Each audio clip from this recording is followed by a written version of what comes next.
the object of the exercise is to get here and to be effective for the people that you represent. I always looked at myself as someone who basically came here and did a job.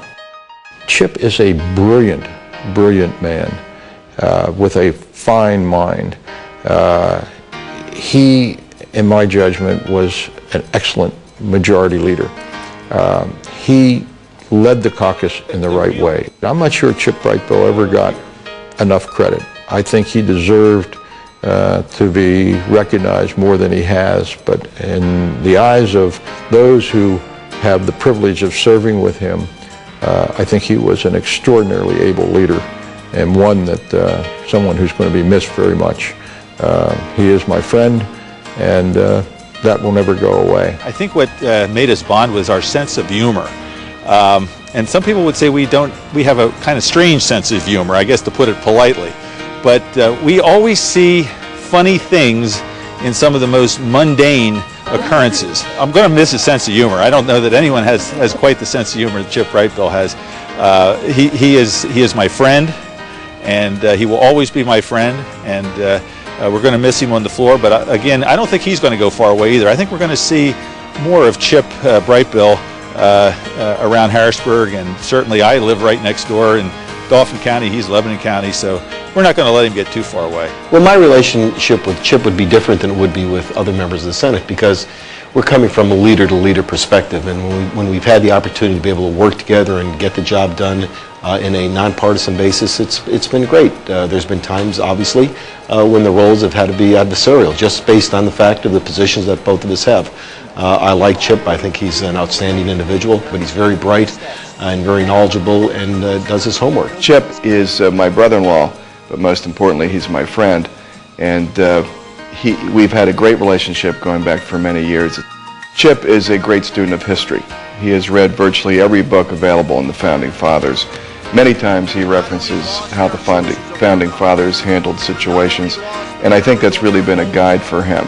And it's something not everyone has, a knowledge that he has of what the Founders really intended for our democracy. One of the things that Chip's noted for, and one of the things you have to admire him for, is that he is very direct in how he says things, how he addresses issues, how he points things out. You always know what it is that he said. You don't have to sit around and say, well, I wonder what he meant by that. You may wonder, well, why did he say that? But you're never in doubt as to what he meant. He probably never has eaten a bowl of sugar-coated cereal in his entire life. Creative, energetic are two words that come quickly to mind. At risk, I say that he's one of the brightest people that I've ever worked with, and one who really, many days we would kind of, among the staff, mutter to ourselves that Chip never seemed to meet a problem that he didn't want to solve. He could be want to really thoroughly investigate, understand all the alternatives, all the nuances of an issue before settling on a particular course of action. One of the hallmarks of Senator Brightbill's career is the Brownfields legislation. And of course, Senator Brightbill served as chairman of the Senate Environmental Resources Committee and was very instrumental in many issues related to the environment. But I think that the one that he's most proud of was his Brownfields legislation, and certainly is something that's made a mark on the Commonwealth and something that's in place for future generations. Chip never really wanted the credit for it. He just wanted to say that it was state money. It wasn't Senator Brightbill that got it for you. He really wasn't one of these guys that wanted his picture taken to be in the newspaper or anything. He just wanted to get the job done and do what was best for Lebanon County. I'm going to miss him as a commissioner, but I'll still have him as a friend.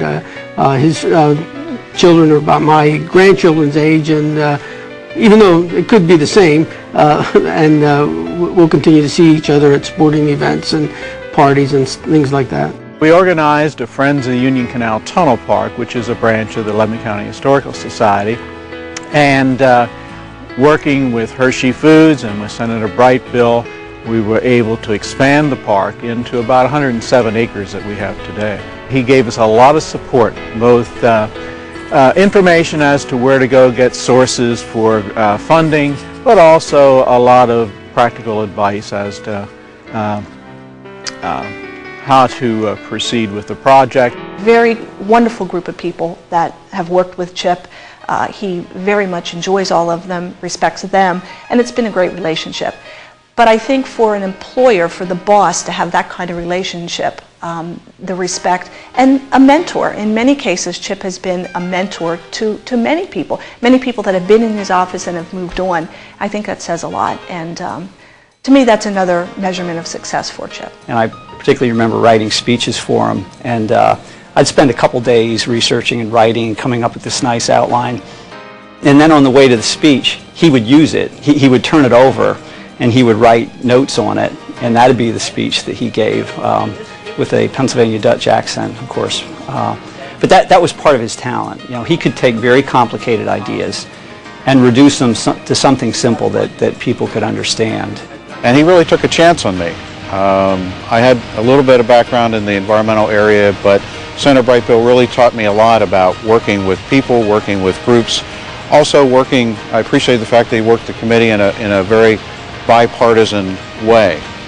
So his training really of me, I think, allowed me to accomplish things later in the Ridge and Swiker administrations. It has been an incredible privilege to work for Senator Brightbill. You know, I was lucky to start with him right before he became Majority Whip in 1996, and then I stayed with him through his time here as leader.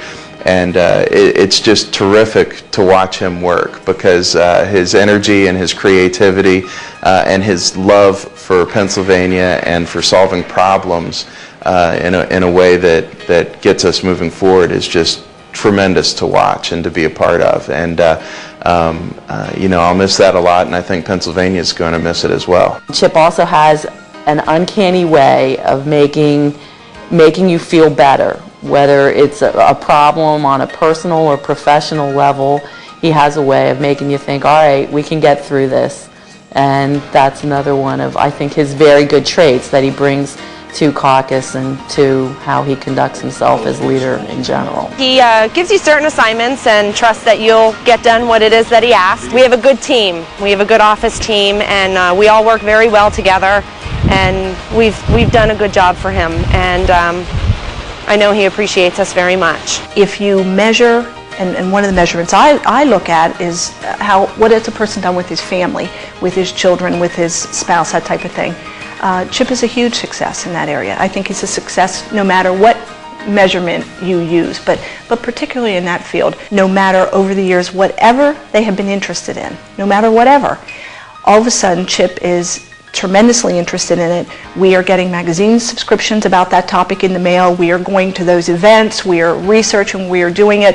And he has always provided the encouragement for his children to do whatever it is they're interested in. I think my dad was able to work with people on both sides of the aisle and identify specific people's problems and needs so as to build a consensus that were necessary to really just get things done and make government work. I also think my dad's going to be remembered as a teacher and a mentor to a lot of people, and somebody that a lot of people around the Capitol, around Harrisburg for many years to come will look back on and say, you know, I learned that, or, you know, that's how Chip Brightbill used to do it. And I know that that's very often the case for me. One of the big things I remember is campaigning. We've always been campaigning, and when I was a little boy, I would go door to door, and I had a spiel. I would say, hello, my name's David Brightbill. My father's running for state senate. Please consider him. And I'd be off to my next little house and hand him my little thing and do that house to house. 6 terms is a long time, and with the Senate, something we're all very proud of. And I got another little person here saying that we're proud of you. Come here. Come here, Hannah. I love you, Papa. We're proud of you. Smart, kind, helpful, words like that. I could go on and on. Fun to be with. Thanks for being my dad. I love you. No one knows ultimately who did what unless you work here. So at the end of the day, you got to look in the mirror And the guy in the mirror knows what you did and what you didn't do and why you did it and what the problems were and what your choices were. So ultimately you rely on the guy in the mirror to tell you if you did a good job.